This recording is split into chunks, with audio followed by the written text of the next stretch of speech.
ओम श्री गुरुवे नमः। मस्तिष्क की परतों में छिपे टाइम कैप्सूल्स भाग 2। उधर तट में स्थित रक्षक दल इन सब से अनभिज्ञ सुरक्षा उपायों में लगा हुआ था। नाविकों के बचाने के जब 3 बार के लाइफलाइन प्रयास निरर्थक गए तो उन्होंने इस बार लाइफलाइन फेंकने के बजाय एक छोटी डोंगी के सहारे उन तक पहुंचने का निश्चय किया। इस निर्णय के बाद एक छोटी नौका में 5 मछुआरों को बैठाकर उन तक रवाना किया गया।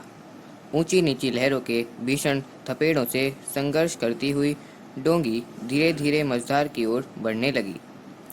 तभी सांस रोके इस जीवन मृत्यु के बीच का संघर्ष देख रहे और साथ ही भगवान के लगातार मनोहार भी करते जा रहे थे। शनैः शनैः डोंगी लहरों के बीच फंसी नाव तक पहुंच गई। सभी झूम उठे और ईश्वर को लाख लाख धन्यवाद देने लगे। किंतु यह क्या? अभी रक्षक नौका फंसी नाव के पास पहुंची ही थी कि एक भीषण ज्वार आया और दोनों नाव उसमें कहीं खो सी गई। लहरें शांत हुई तो नाव में सवार नाविकों का दूर दूर तक कहीं अता पता नहीं था। जो समुद्र थोड़े समय पूर्व विकराल बना हुआ था और सब कुछ लील कर देना चाहता था, वह ऐसे शांत हो गया जैसे कुछ हुआ ही न हो। शुल्कोफ और उनके पत्नी बच्चे दुख के सागर में डूब गए। सांत्वना देने के लिए जब साथी नाविकों की ओर मुड़े तो भय मिश्रित आश्चर्य में पड़ गए।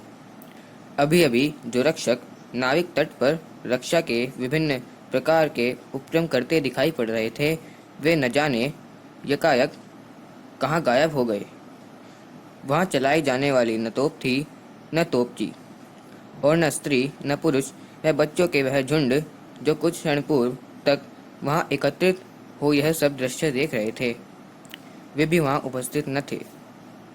तो क्या यह दृष्टिभ्रम था? शुल्कोफ मन ही मन बुदबुदाए।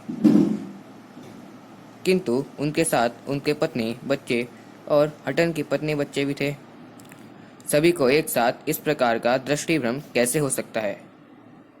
इन्हीं विचारों में डूबते उतराते वे कुछ आगे बढ़ गए। तभी उन्हें वहाँ एक चबूतरा दिखाई पड़ा। यह चबूतरा ठीक उसी स्थान पर था जहाँ कुछ समय पूर्व तोप रखी दिखाई पड़ी थी। उत्सुकतावश वे उसके और समीप जा पहुँचे तो पता चला कि उसमें एक शिलालेख अंकित है जिसमें लिखा था, ईश्वर उन सभी नाविकों और उनके रक्षक साथियों की आत्मा को शांति प्रदान करे जो 2 अगस्त सन 1872 की शाम समुद्र में आए भीषण तूफान में काम। उनकी चिर स्मृति में समस्त मछुआरा समुदाय। ऐसा लिखा था कि अचानक चौंक पड़े यह जानकर कि आज भी तो अगस्त की 2 तारीख ही है, अर्थात 41 वर्ष पूर्व का वही दिन जिस रोज यह दुर्घटना हुई थी। इस रहस्यमय घटना के बारे में कुछ विशेष जानने के लिए सभी स्थानीय पादरी के घर की ओर चल पड़े। वहाँ पादरी ने जो कुछ बताया उसे सुनकर सभी अचंभे में पड़ गए।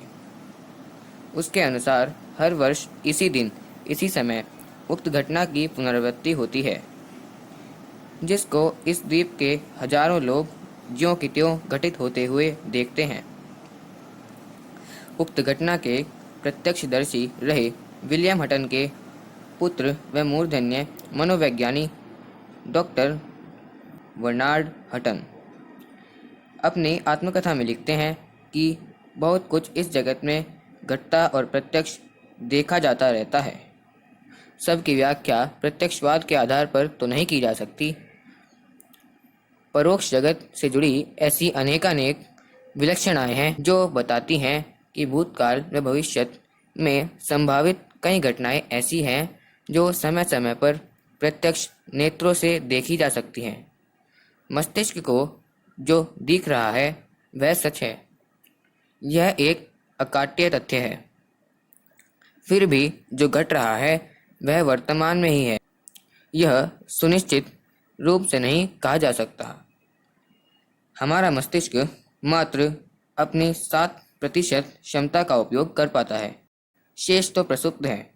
संभव है यह जागृत हो जाए तो कई अविज्ञात रूप से घटित होने वाले रहस्य रोमांच के रूप में परिभाषित घटनाक्रमों को अगले दिनों इसी आधार पर उद्घाटित किया जा सकेगा।